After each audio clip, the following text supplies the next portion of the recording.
out of my near every bar around. I've been locked up for driving 120 through town. I've been shot at and cut with a knife, messing around with another man's wife. But other than that, we ain't nothing, just good old boys. Threw my boss out the window and got fired from my last job. Hot wired a city truck and turned it over in the mayor's yard. Beat my brother-in-law half to death. Lost $20 on his football bet. Hey, good morning, everybody. Welcome to the Wade and Carter Show. Ash with you for another day. And then Brent will be back here on Monday as he makes his way back from Washington, D.C., where he's up perusing and lobbying, and I don't know what he's touring, and I think he's got a tour of the White House today, actually, so that'd be pretty cool. Judge Posey, first one on the podium, Wendy Hughes Garcia, Mark Kurtz, good morning to the three of you who braved the elements to be the first ones in this morning. Wade and Carter weather brought to you by the great folks at Deerland Feed. Saw a little rain overnight in parts of the city and parts of the area. Most of it stayed to the south. The heavier rain was to the south, thunderstorms that way as well. 72 degrees right now, heading to a high today of 86. The CYA chance of rain persists, but looks like it'll be mostly late this evening into the morning of tomorrow before if we see any more rain. Not calling for significant amounts.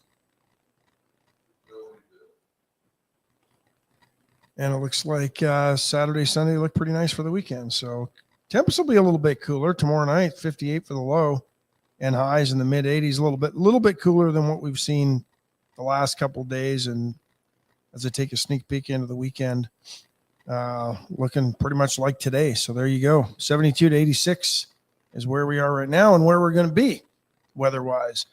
Shout out to UHV softball and baseball, both getting opening wins at the conference tournaments yesterday. So they stay in the winner's bracket or move to the winner's bracket and play again today. So good luck to the Jags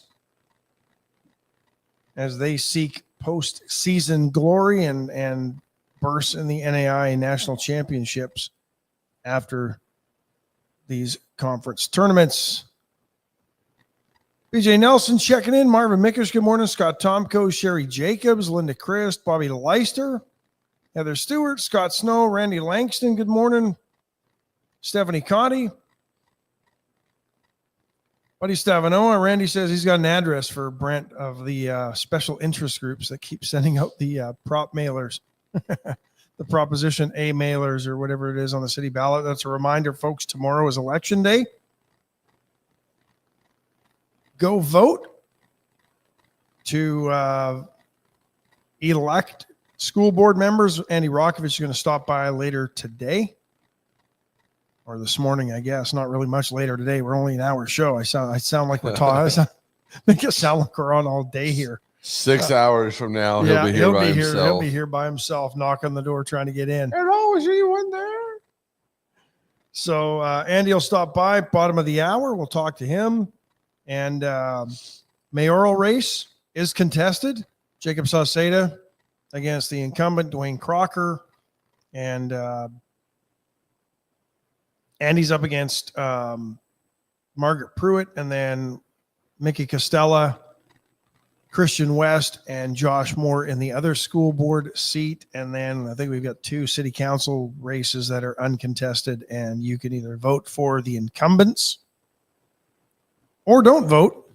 Send a bit of a protest. It'd be interesting. Tammy Williams checking in. Buddy Stavano in Monroe, Louisiana.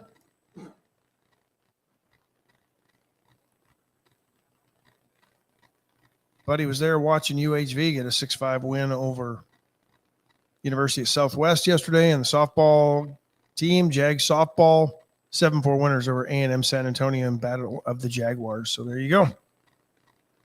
Oh, where do we start today? Let's start with the loophole that apparently allowed the Chinese and many small businesses to flood the U.S. market with cheap goods. I guess at one point, up until today, $800, a value of $800 could get into this country from China without having any tariffs. This was a lot of your Etsy stuff.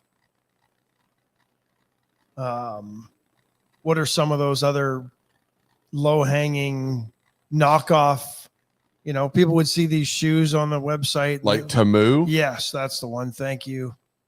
There's another 4-letter one. I think starts with a V. That's all the same. Garbage. Yep. But under the exemption. Do you hear the funeral music playing? I don't know. Oh, okay, good. No, but apparently this exemption allowed goods valued at $800 or less to enter this country without being subject to any duties or taxes. Well, as of today, that is no longer the case. And a duty of 30% of the value of the package at $800 or less that is shipped through the International Postal Network, or $25 per item, is what you'll be dinged. June 1, that rate goes to $50 a package. Any package shipped through other means will be subject to all applicable duties as well, according to the White House fact sheet. So this is a pretty popular loophole, and a lot of cheap clothing, shoes. A lot of small businesses were doing this stuff.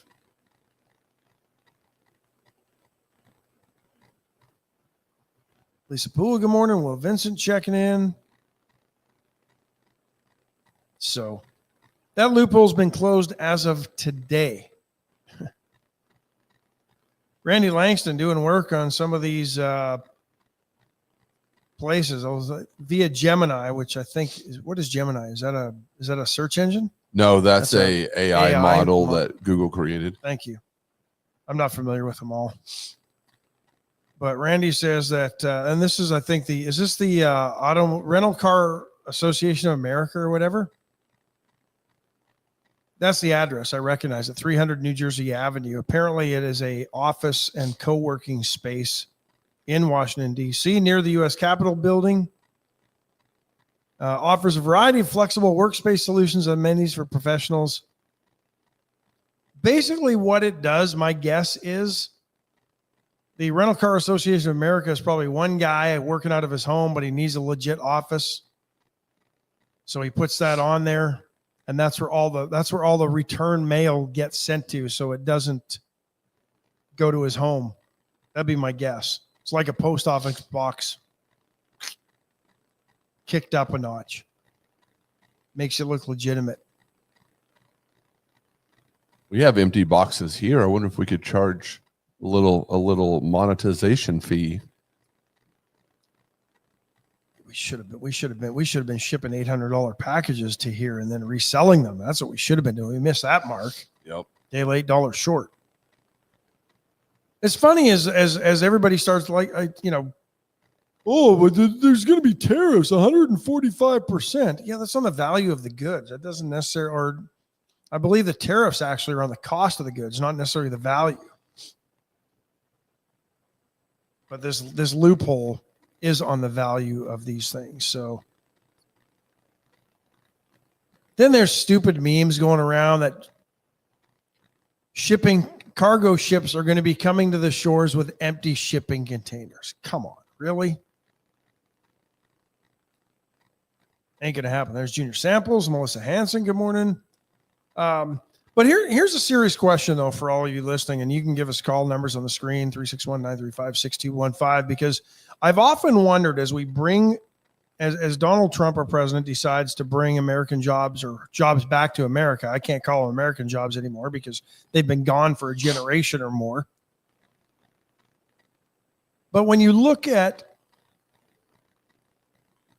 the slave labor, let's call it what it is in China, Honduras, Africa, they're not paying a living wage in Cambodia or Vietnam, let's be honest. The sweatshops in India are well known for employing kids. If these jobs come back here, And I get there's a lot of automation maybe in computer chip manufacturing and stuff like that. So that may not change.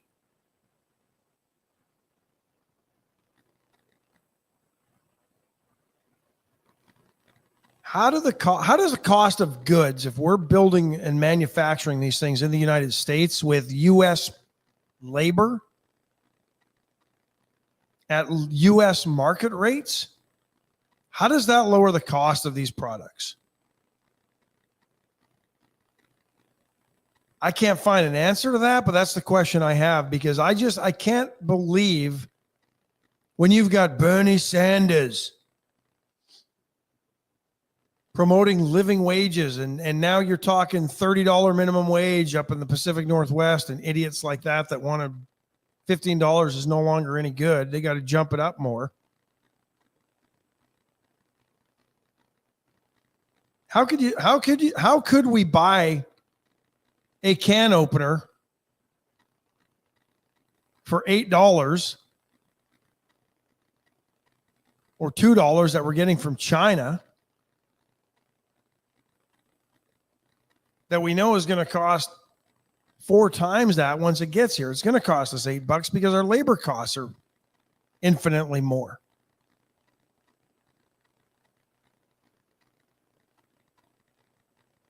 Or do all wages rise and then everything looks good on paper? Oh, wages are up. But so are prices of everything, so our buying power doesn't change.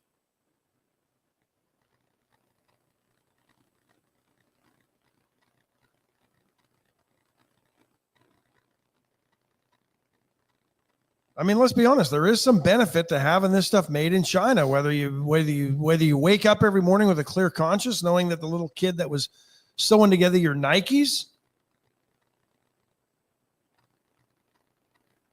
was 10 years old, making $2 a day, and you're okay with that?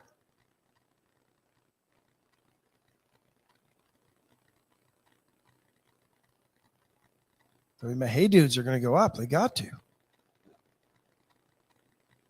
So I don't know. Not that this stuff keeps me up at night, but these are the things I think about, because there's no way. And then you think about the union, the union labor, and how selfish the unions were during the height of our inflation crisis. And the dock workers and the ship workers were walking off the job, and the auto workers were striking.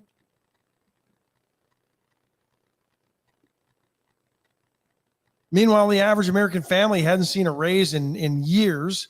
Wages had started to slow and not grow, but inflation was at 11%.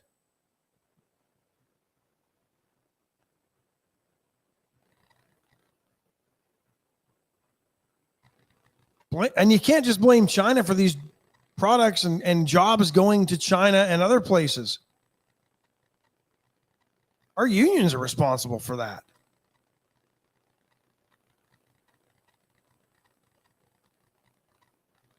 Unions always touted, oh, we're getting more money for our workers. But meanwhile, in the settlement, they'd have to cut a bunch of workforce to make it work. And then those jobs were shipped overseas. Christy Thurman says she does like Temu.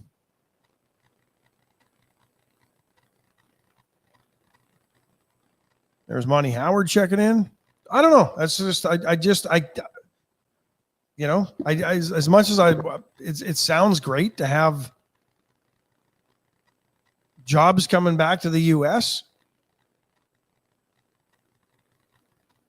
My $2 can opener from Walmart that I take camping isn't going to cost me $2 anymore. But it's not going to cost you $5. It might, because let's be honest, American workers also some of the laziest when you think about it. Not as lazy as the French, but some of our productivity isn't that great.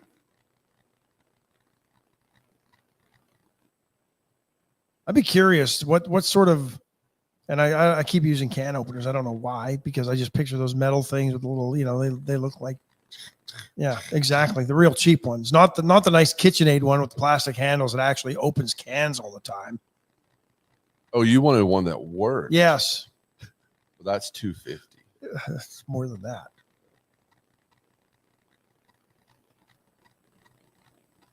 But you know that slave laborer in China or wherever they're making these things is probably under some pressure to make sure they're putting out 15 of these things an hour. Because if not, they may get dropped off the top of the factory roof. So I don't know. I don't see how these jobs returning are going to lower prices. Because think of how, well, the shipping is going to be lower. Well, the shipping's already pretty low if we can get these things at rock bottom prices now. So I don't know. Anybody disagree? Agree? Say I'm off the mark? Well, you might be off the mark anyway. On this, not anything else. Oh. On this, generally speaking, I might be off the mark quite often.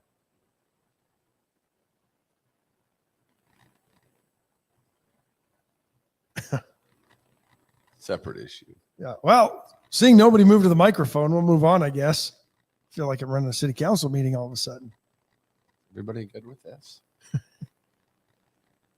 Dollar Floor Store, the Floor Trader, absolutely rock bottom prices on brand name flooring. And this is all stuff manufactured in the Georgia, North Carolina area that is the flooring capital of not just the United States and the carpet capital, but the world.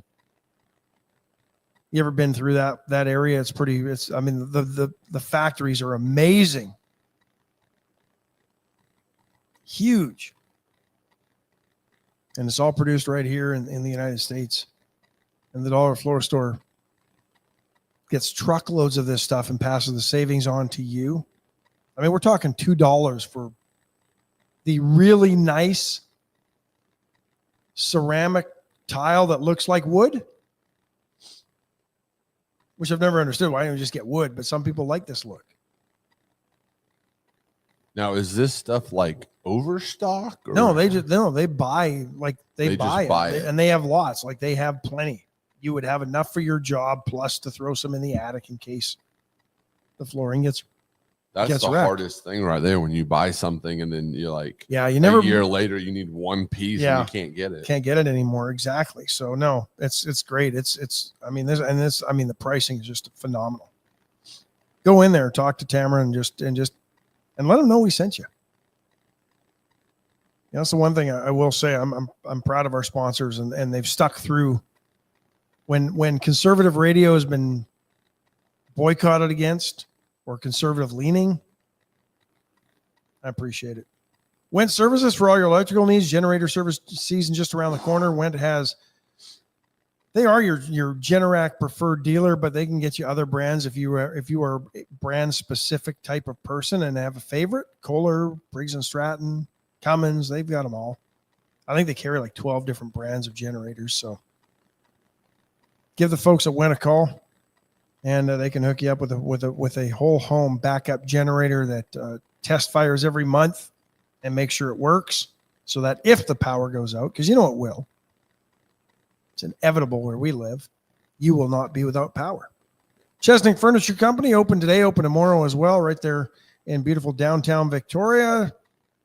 Chesnick and Love, make your house a home. You always do better at Chesnick. Best recliners, all your favorite mattress brands, furniture, appliances, something for every room in your house, and all the accoutrement. Palace Bingo, where friends meet friends, will be back in May. Looking forward to that one. It is May 2nd. Have we picked a date? Not yet. I'll wait till Brent gets back. Oh, you don't want to pick it while he's gone? No. I'll wait till he gets back. Don't know why. I'm just being nice like that, I guess. White Trash Services for all your trash collection needs. If you're in Victoria County, contiguous counties, but they can do stuff in the city as well. They just can't come get your trash. But White Trash Site Services can get the job done. If you've got a project, you want to clear some land. They were working at Citizens Medical Center, clearing stuff off. Probably still there, but the last time I was over that way, I saw their sign, and they were doing all the removal of all the stuff that they're demoing over there. So give them a call, 550-1826. You'll talk to a live person.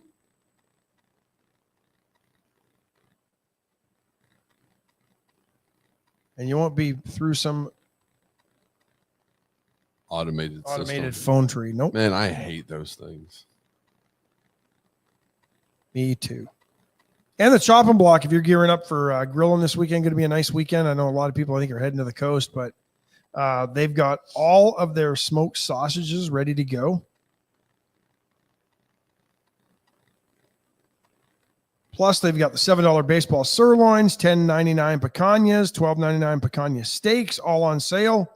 And the fresh ground burger patties are stacked high and ready to go as well. Cash, credit, debit, tap to pay, Apple Pay, EBT, food stamps as well. They've got it all and can take it all at the chopping block. So get on over there today. Bonnie Howard says, depending on the product, made in America can be a bonus, particularly with some construction materials and equipment. Lead time and supply chain issues can be a huge factor. Absolutely.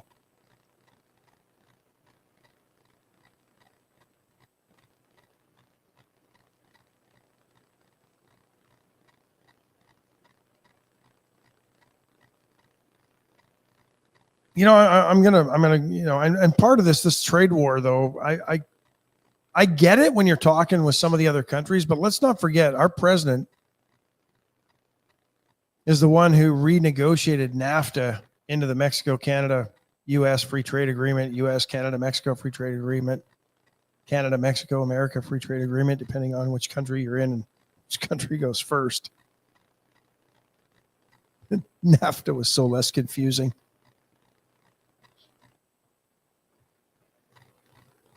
But I'm not going to give him a pass on this one because he's the one that negotiated that renegotiated deal. And the media won't hold him accountable. And there's a lot of folks in his corner now that were against tariffs when he first proposed them in his first term, who have now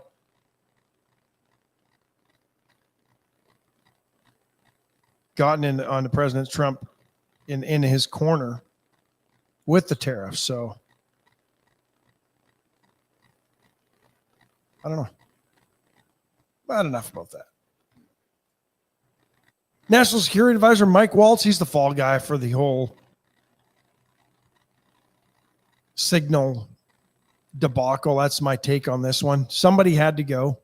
Somebody had to get reassigned. Somebody had to take the blame for Pete Hegseth's gaffe. Letting in the Atlantic's editor-in-chief into a chat that he shouldn't have been in. So Mike Waltz has been relieved of his current role and will become the ambassador to the United Nations. Secretary of State Marco Rubio filling the role on an interim basis.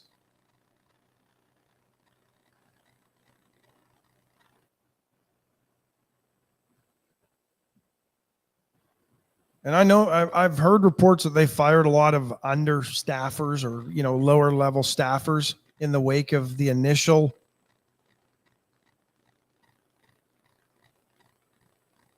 I don't even call it whistleblowing, but exposing of what Hegseth did and Goldberg being in that chat.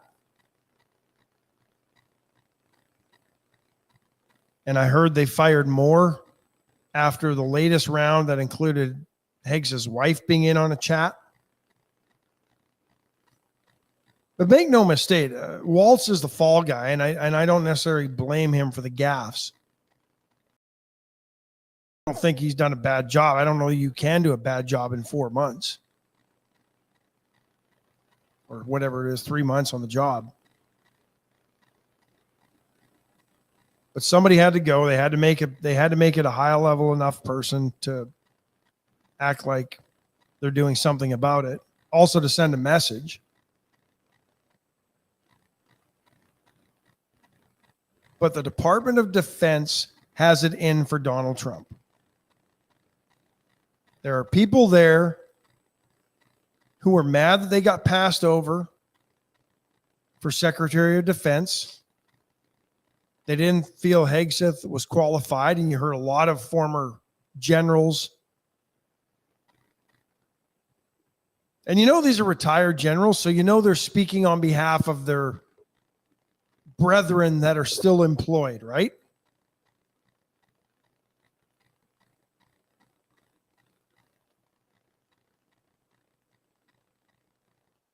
And so there's a lot of pissed off people in the Department of Defense who got passed over for Secretary of Defense who felt it was their job. They deserved it. They may not have earned it. They felt they deserved it. They'd been there long enough. They played the politics. They got the stars and the bars on their uniform in all the right places. And they felt they should have been in the running and it was theirs. And now we're seeing what happens with that. Because they didn't get it, and they expect you to fall in line when you're reporting to them, and they're your commander. But when they don't get what they want, they will undermine the administration.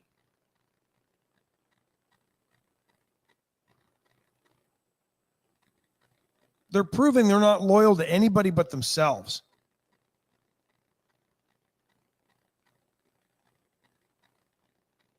And that's the scary part, folks.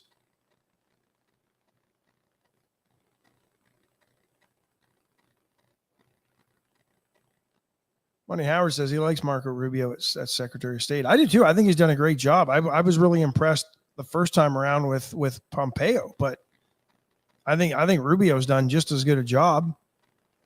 I mean, he hasn't had a role in the Abraham Accords or something to that degree yet, but he's playing a role in probably getting the minerals deal done with Ukraine and advancing peace talks with Russia and Ukraine. So I agree. I've been impressed with him.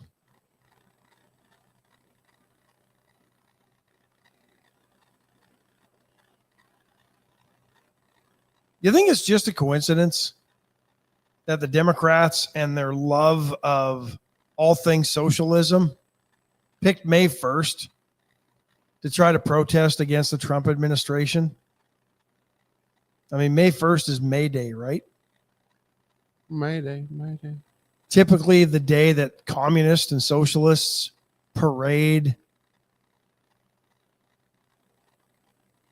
All the Soviet bloc countries back in the day on May 1st or around there would they would bring all their military out and parade, and this would be the one day a year that they would allow foreign journalists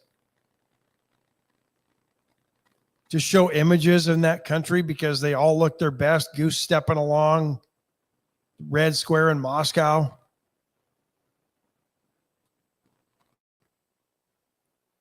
So it's not purely a coincidence that protesters rallied across the country yesterday on May 1st, May Day. The Democrats' true socialist communist roots and core beliefs are showing.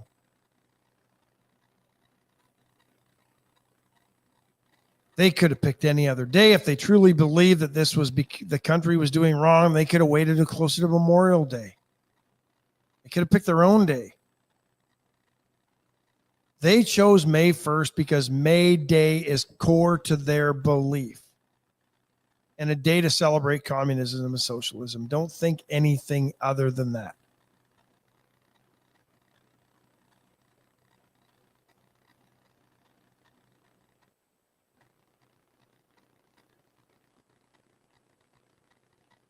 And if we don't start calling them out for what they are and what they stand for,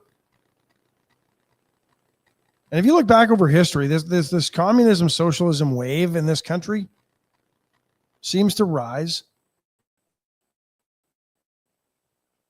every generation or every decade or so.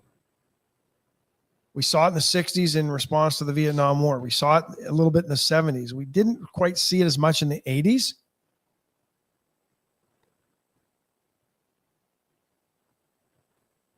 But there have been sort of bubbles up of it in the 90s with Bernie Sanders and others. Then it sort of popped up a little bit more with Obama, and then it really came home to roost in the last 10 years or so. So we may have quelled it for now.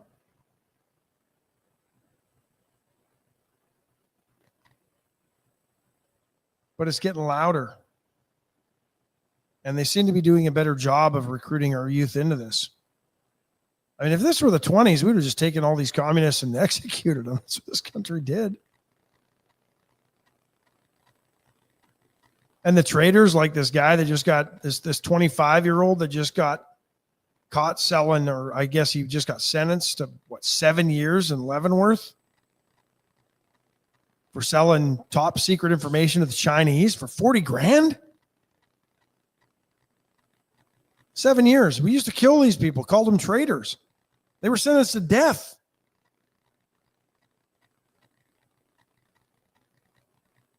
Who were those two in the 20s or 30s? Rosenbergs, something like that? Can't remember their exact names. Rosenthals, somewhere in there. Husband and wife killed for being a traitor. Linda Chris says America's always had a portion of the country that's communist. It's louder now. I don't think it's not just louder, Linda. There's more of them. There's more of them. Speaking of more of them, Good looking guy walking biggest in. communist I've ever met.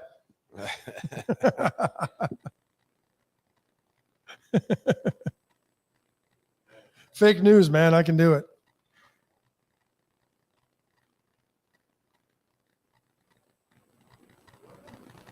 Try these ones. Those ones should work. Yeah. There you go. I'll get you your microphone. There you go. I'll get you a camera. Let me take our next break, and then we'll bring Andy Rokovich in. He's running for school board District 6, I believe, since we found conflicting reports of which district you were in, depending on the website this morning, trying to verify. So Andy's going to be joining us here momentarily. Asset Offer and assetoffer.com for all your brand new vehicle needs, whether it's a Chevy, Mitsubishi, Chevy pickup. Silverado's really nice. Plus pre-owned vehicles. They've got you covered. That's an offer. Plus they can service any make or model. Doesn't have to be a GM product. They'll service any of them. Paravita Wellness and the Vita Cafe is now open as well. Get by Paravita. Uh-oh. Okay. I lost the video on that, but it's still working. Might come back. There we go. Allen's Wrecker Service. For all your wrecker needs, give Allen a call. If you're stuck on the road, you got some issues with your vehicle, you're locked out, Allen's can get it all done for you. Veracruz Restaurant, the last day today to get in there because they'll be closed for the weekend. Chicken Fried Friday is tonight, even though it's on the menu every day, but I think its most popular day is Fridays. And USA Concrete Coating, don't forget to stop by and give them a call if you've got any project needs that you want. Your garage floor, your shop, craft room, patio, pool deck. They can come out, put down a tough as nails polyurethane coating that won't crack, stick, peel, or fade. And you can enjoy and be proud of that pool or that patio all summer long.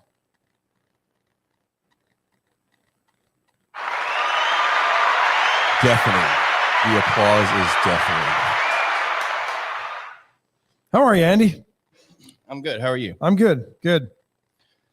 You're not a communist. I was just joking. No, not in this life. No, there are more of them. It seems though they're not just vocal. There are more of them, and they're in this community. Don't let anybody fool you when they tell you they're just a Democrat. Because no, they don't even know they're communists half the time. They just espouse the ideas. Yeah. They stumbled upon it. Yeah, but to don't believe a Democrat when they tell you that yesterday's protests was just purely coincidental. It happened on May Day. Well, they were told from above. That's what I mean. When the Democrats organize like that, it comes down from somewhere else. The guys here in Victoria, they weren't like, oh, it's May 1st. They just were told that's the day. So go. Yeah. If they knew history, maybe they wouldn't have chose that or wouldn't have showed up that day. But maybe. I don't know. If we knew history and stuck to history, we would have fewer communists because. Yeah. That's actually, what's been on my mind. And, I want to talk to you guys about, the importance of turnout and the importance of these local elections and what we're doing. And I might do a bit of a weave here, but that really does play right into it. Absolutely. Educating yourself, knowing what's happening on the bigger scale, knowing what's happening locally is something we all need to work on. It's interesting. Those of us that used to, be get in trouble in school for not paying attention or being distracted or distracting others. Yeah. We seem to be the ones that think more logically and question things and not just take everything we've been spoon fed. Yeah. Yeah, sure. I don't know. It's just a thought that came to mind last night when I had to let the dogs out. Who let the dogs out? I'd let the dogs out. Sorry for cutting off today. There's Sarah Elk is checking in. Let's see. Troy Haynes checking in, says these 2 school board elections can finally bring a long-lasting change for the better. Yeah. Yeah, we have an opportunity here to really reshape the district. We really need the turnout. It's already lower than it was in 2022, which, it's always depressing when you see it go down or hear it go down. But that being said, the margins are going to be closer. So today and tomorrow, we really do have an opportunity to make a difference. I believe your audience has voted. I'm pretty certain that, everyone out there is supportive of my campaign I'm running and have already voted, but you still have a day to go out and talk to your neighbors. Get them to vote. Yeah. If you live or know anyone, that lives or teaches in District 6, pretty much the center south of town. So get them out, call them. Even if you live on the north side, and someone that lives, downtown or around St. Joe, off of Ben Jordan, anything south of Mockingbird. Over by the old Memorial High, Victoria High. Yes, that's correct. Smith Elementary, Shields Elementary. Shields, Smith, O'Connor, Dudley, the STEM Academy, Roland, Torres, Patty Welder, Crane, Hopkins. All of those locations are in the district. So if you know anyone those, that's going to be the big push right now. That's really what we're going to need because East in that district? East is not, but right at the edge of it. Right at the edge of it, yeah. Yeah, so that corner of Benton Jordan and John Stockbauer. That's where it the ends? South corner. Yeah, that's the border of your district? Okay, exactly. Gotcha. Yep. So Bell Tower's not in it. No, okay. But right across is. So it's right there. Yeah, we need a big turnout. There's going to be razor thin margins on this. So, 20 votes could change it. Yeah. So we really do. We need to focus right now on the people that we know are supporting us and this type of community to do a little bit more than what they're used to, because this election really is that kind of important. Tracy Haynes says out of almost 1,200 school districts in Texas, Victoria ISD is in the bottom 12%. Our new superintendent was on ahead of the Texas or the state releasing the rankings and the grades, and she told us we got a D, lots of Fs in the district at individual campuses.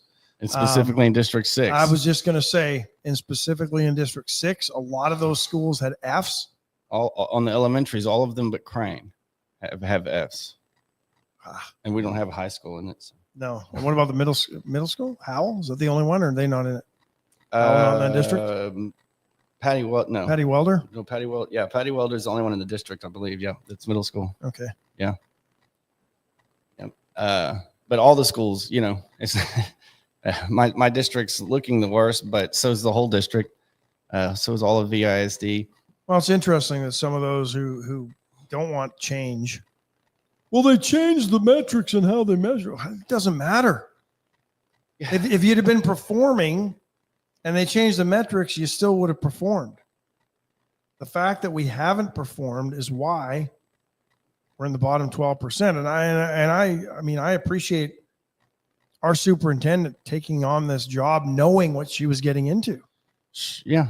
Yeah. And, there's a lot that's being done that I agree with. I don't think it's all being brought to us, necessarily accurately. I still haven't heard the full extent of where the $2 million is coming from for her savings, outside of an explanation of administration savings. I have seen. Well, to be fair, we haven't heard where it's all coming from Doge savings either. No, we have. You haven't visited the Doge website? Not lately. No. Okay. Well, no, they're showing each line item that they're cutting. Now, there's a lot of what they've cut that is they've said put back on the books. That's the problem. That's what that's what I'm talking about. Yeah. So we don't know what'll stick. But I know, like, so our teachers pay. Our teachers pay. Base pay starts at 46. I guess for elementary. If you're unaccredited, it's supposed to start at 27. That's been in the books forever. That's been ignored by previous administrations. So unaccredited teachers that have been there teaching, say, 3rd grade, are getting a full salary. Really? That's something that Sheila's going to be changing. She's told them that, hey, you're supposed to only have it for 3 years. Your 3 years is up. So now get your accreditation or get on. Get your accreditation, or you're going to get that pay cut back to what it should be, the 27,000. Okay. And I ran the numbers on that, and if they cut all the 1 in 5 teachers that they have right now back to the base that it's supposed to be, it's a $2 million savings. Wow. So maybe that's where the 2 million is coming from. Maybe, and or maybe that's 2 million on top of the 2 million. It maybe, and it's a move that I actually would support, but it's another move. What's been the argument? Well, then we won't be able to get anybody. Yeah, maybe, or maybe these people will finally go and get their accreditation. Yeah. It's been overlooked for a while. Like I said, I think it's a move I support, but it's not a move I support in the dark. It's something that needs to be talked about, that we're going to pull 2 million from. I'll give you an example. Allo. Almost all the teachers there are not accredited. Really? Allo has a B. Right? So we're gonna go tell all those teachers you're gone. Does that make sense? If they don't get it right away, so that's why. So what you're telling me is accreditation maybe doesn't always. Of course it doesn't. We need to balance our teachers based upon what they've shown us and pay them accordingly. So having a blanket thing, like I said, is not. Yeah.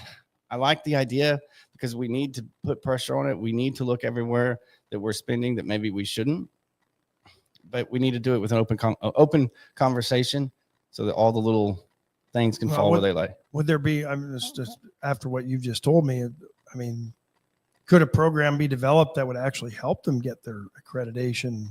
Oh, of course. Rather than sitting there and just hoping that nobody catches them 5, 6, 7 years down the road and they're still making that money. That might be part of it too. Well, they never check on this, so why would I bother, right? Right. I mean, it depends. You don't know everyone's situation. I have a feeling that the vast majority of them have their college degree and just need that accreditation, which is about $5,000, and you do have to pass it. Yeah, so yeah, there are tests to pass. If you fail, that's another $5,000. So it could get expensive if you're not passing it. But that would be the easiest way. It can get expensive if you got to take a $20,000 a year pay cut too. Exactly. So that end around is something that could be used as an incentive. Right now, they're telling them to go into the bridge program, which is a long, drawn out process you have to get approved for.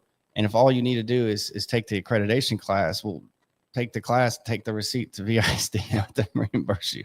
It would be the program I would offer. It's just simple. There's no administration involved. You get it done, we write you a check. Christy Thurman says when she was subbing, she was told they were over 100 teachers short and they just needed warm bodies. So she stepped away. Yeah, it's getting hectic and confusing for everyone and everyone involved. When a campus has 90% of its teachers unaccredited, not only does it look bad, even if they have a B, such as Allo, but it causes a lot of confusion for the parents. Parents are asking, who's going to be my son's 4th grade teacher next year? And they know who it's going to be. It's already assigned, but until they get that emergency waiver from the state, they actually can't even tell them. So they'll say, we don't know, because they can't until that person's approved. Every year they have to be reapproved through that waiver. So they're just kind of stuck in limbo, guessing if it's going to be the same teacher or not, even though VISD knows it's going to be, or in most cases it's going to be. And could you ever foresee the state saying, no, we're not approving the waivers? And then absolutely. Would they? I mean, should they or would they? So now you're getting into state level politics, right? Yeah. So Victoria is on the radar to get taken over. So if they want to take us over next year, what can they do? Not give us the waivers. And boom, they've created a situation. We've created a situation because we haven't fixed it in the years leading up to it to handle it when the state's finally saying, hey, enough's enough. No, we're not giving you a waiver. No, we're not doing this anymore. And then everything's going to pop and they're going to take it over. And what's the board's role in that? Not holding the superintendent they hired or approved for hire accountable for those decisions or for that direction? Yeah. I mean, here's a clear goal. And taking the goals for the superintendent from 52 to 5 would be an amazing thing because, you know, our past one, Shepherd, there was 52 points that he had to hit. And if he hit like 30 of them, then he got his bonuses. And those 30 were nonsense. And then the 20 were ones that we needed to hit and couldn't. So shrink that down. But absolutely, if we have right now 20% of our teachers unaccredited, I want that at 15, right? Something. Makes sense. Some sort of number and put that in there in the evaluation of the superintendent. Well, but now you're talking education and numbers. They only want numbers and accountability in education for test scores. Well, they don't want it on those sorts of things a lot of times. I do feel like Sheila is at very least the person that would embrace more difficult evaluation. I agree. I mean, we've had her on the show a couple of times. I think Brent had her once when I wasn't here, but on the show. But I get a sense she's embracing the challenges that face this district. And I asked her point blank, did you know what the problems were when you took the job? And she said, absolutely. That's why I wanted the job. Yeah. And tying it to a bonus is a tricky thing. I'll tell you what I'm hearing from the community and from stakeholders, from people that are paying the majority of these taxes. Good. Thank you for asking yourself my next question for you. What are you hearing? Yeah. So, you know, the base salary for our superintendent is $250,000. I'm hearing, why is she getting a bonus at all? Right? No bonus. What we're paying you to do a job. Why do we have to have incentives to do the things that we should be doing? Such as, you know, whether you want to lower it from 20% to 19, you know, or set an impossible standard, say it needs to be at 5 by next year. You know, you could set all of these goals, but she's still being hired to do a job. And that's the feeling that I get back from a lot of people is it's already overpaid. So why are we even setting a structure for that? You know, this is Victoria. 250,000 is more than the president makes.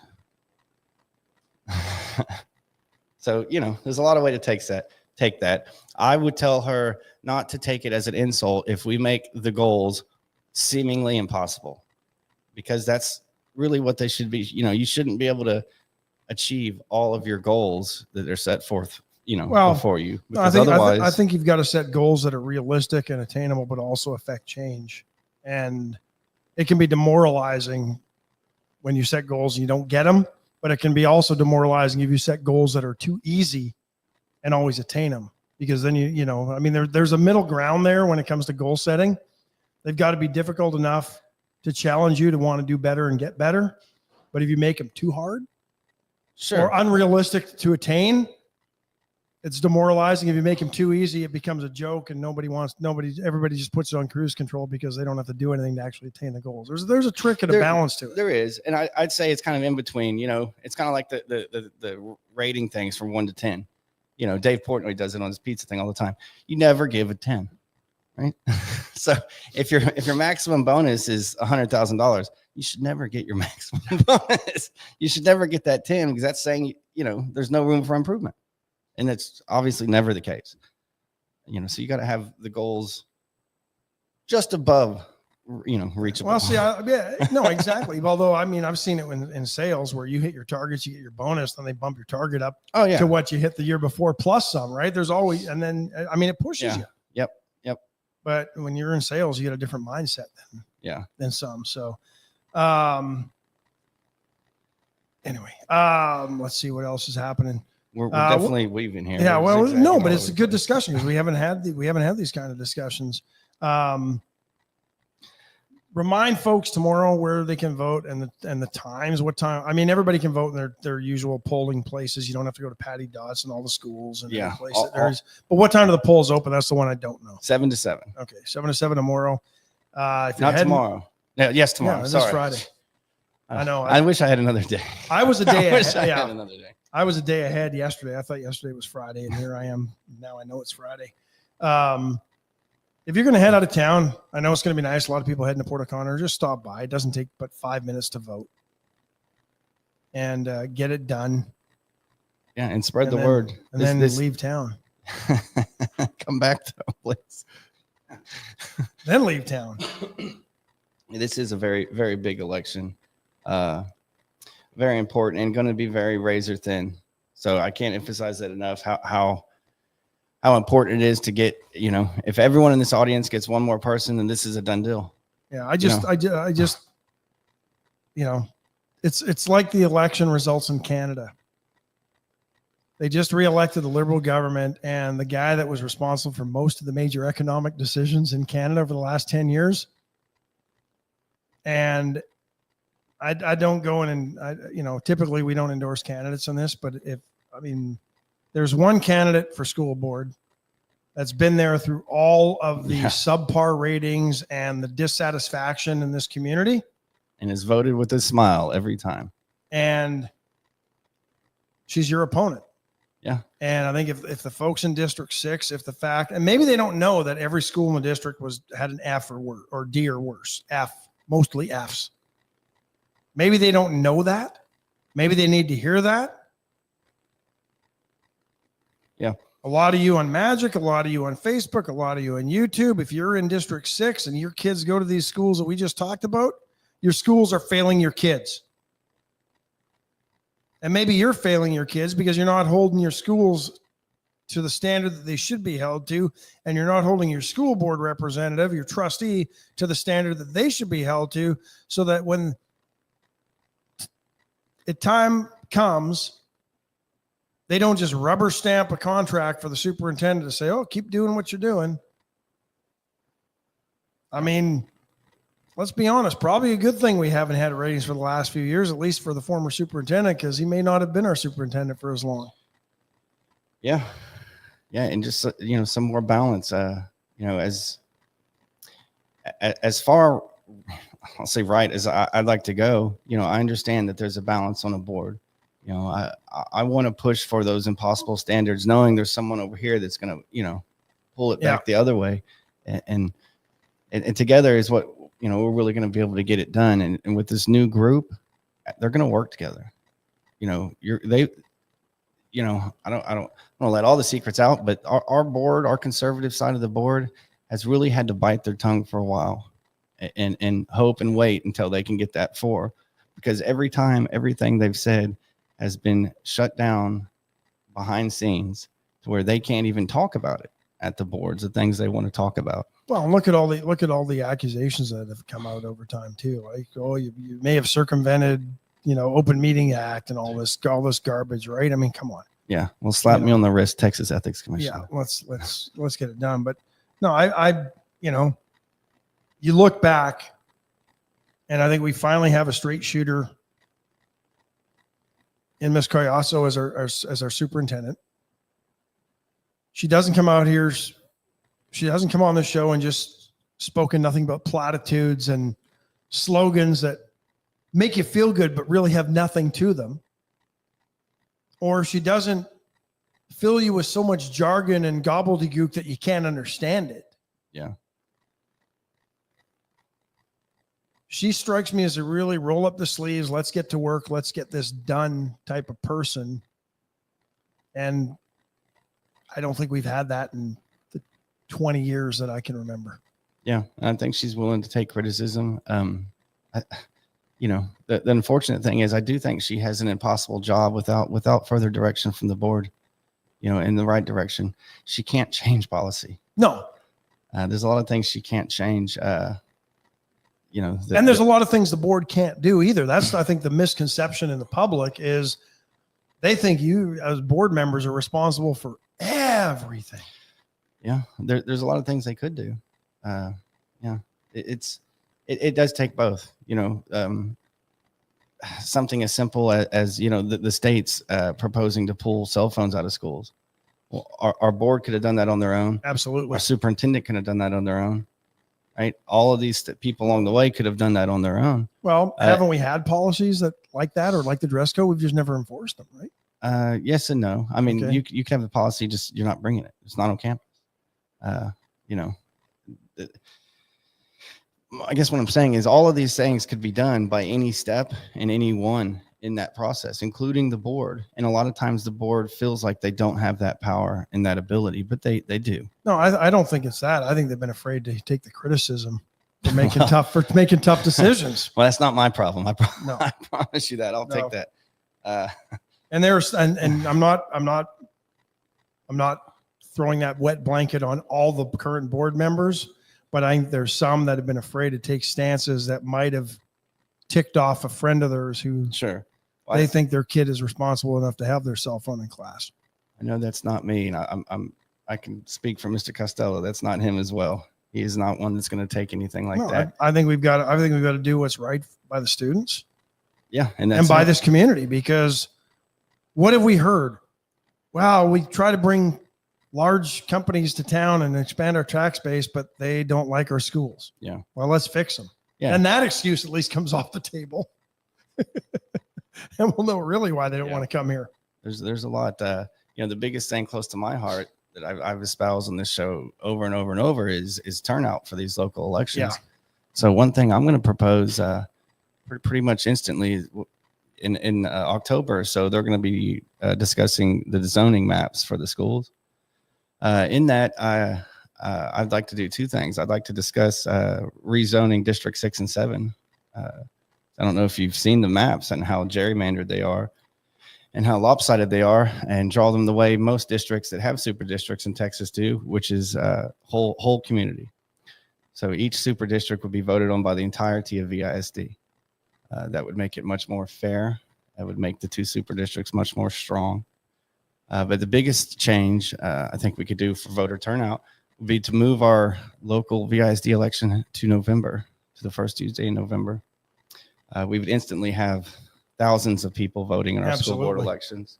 The only thing I've heard from the administration and from previous boards on that is that it would be a hindrance to the schools to have them open for people to vote during the election.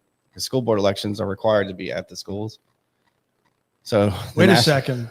Aren't they already open? The elections department hires a couple of schools, pays a couple of schools to hold them, because they have to have so many public locations. They don't have to have every school. They could have them at churches. So they have them at a few schools, but VISD has to have them at like all of them. Okay. So on the national election, we would have to have them at all the schools, and we would have to provide that. So it would be a cost. However, it would be an instant, tenfold in turnout for the VISD elections. Well, here's a solution to that. Election day becomes one of your professional development days. Boom. There you go. I mean, there's all kinds of I know it's a Tuesday, and that doesn't work because they like to have them on Fridays when they can get long weekends and stuff. But you know what? It's a Tuesday. It's a professional development day.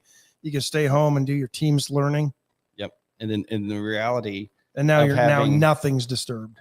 The reality of going from 1,000 votes in a District 6 election to 15,000 exactly is, there's not enough cons to outweigh that pro. Andy, appreciate you. Good luck. Hopefully District 6 voters come out and vote for change this election. Yep. And your audience, please call somebody. We need everyone to get their boots on the ground for this. And today's the best day for it. Is tomorrow morning they can vote. And that's what I'll be doing. Yep. I'll be out. I have some people out waving signs at the polling places, but I'm going to be out knocking on the guys' doors I know haven't voted and, taxiing them around. I'm used to that. Awesome. Hey, the brother man's here. We're going to bring the brother man in. Andy, appreciate you. Thank you, sir. Come on in, brother. Give you that for a second. I know we're gonna run overtime. So the folks on Magic, if you want to continue and listen to the brother man and hear what Brother Gary has to say, then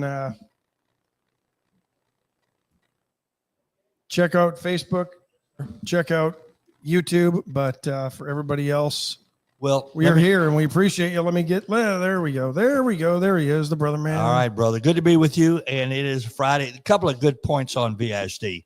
Been to 2 banquets this week. East baseball banquet Monday night. They're a good bunch of kids, solid. Played their first round doubleheader yesterday. Lost the first game, came back and won the second game 4-2. There'll be a third game in Houston against Milby today. West take plays that. Galena Park tonight, don't they? Tonight, West, Galena Park. So go West. We were at the East That's at Banquet. Riverside, I think, too. Riverside here, and East will play the rubber game in Houston. I was at Coach Smith's East girls golf team banquet last night. They won district. So there's some good things we wanted to point out right there. And West, yeah, there's some great action going on. UHV's participating too this week, right? Yep. Conference tournaments. I'm just getting to that information. Baseball today. Softball takes on Our Lady of the Lake at 9:00 this morning in their second game on the winner's bracket. And baseball takes on Louisiana Christian this afternoon at 3:00. Lengthy weather delays yesterday in the baseball tournament. I don't think softball was delayed like that. So go Jags, both winners of their opening games yesterday. And we've got our big fundraiser coming up for UHV What day Athletics, is that? May 29th. I got to get that. Final Thursday of the month. That's the last day of VISD school. Yeah. $1,000 for a table, $50 an individual ticket. A couple. I'll talk a little bit about what's going on, but it's good. It's going to cost us money to change from UHV to the Texas A&M It's going to system. cost. And from an athletic perspective, all of our gear needs to change. I understand that. It's all been branded UHV. It can no longer be branded UHV. If the bill passes, it's heading to its second reading in the House today.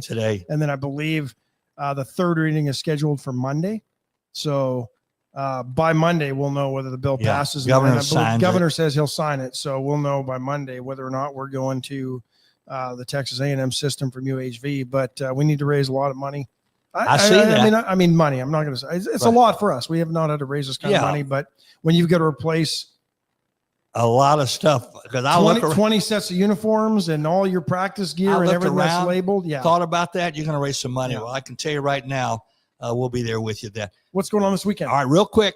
Cinco de Mayo Festival, they're setting up for it right now, Saturday and Sunday, downtown Victoria. We got the Project Tickle Pink. That's that benefit for cancer patients. Tomorrow night, the Community Center Dome. Got that one on the schedule. And then the Eagles tribute band, already gone. They'll be at the Welder Center tomorrow night, Saturday evening. So nice. Tickets still available? I think that one's sold out. Tickets still available. There's a few left. Yes. So there you go. Hey, have a great weekend, guys. You too, brother. Appreciate you. All right. Well, that's the top of the hour. That is. Ooh, that was a little hot. Anyway, appreciate you all joining us this week. And Brent will be back on Monday. So have a good weekend, everybody. Stay safe. Don't drive drunk. If you have to, call a friend, call an Uber. If you're out drinking and partying, it's going to be a nice weekend. So I want to see y'all back here on Monday. Have a good weekend, everybody. Bye, folks. I've been shot at and cut with a knife, messing around with another man's wife. But other than that, we ain't nothing.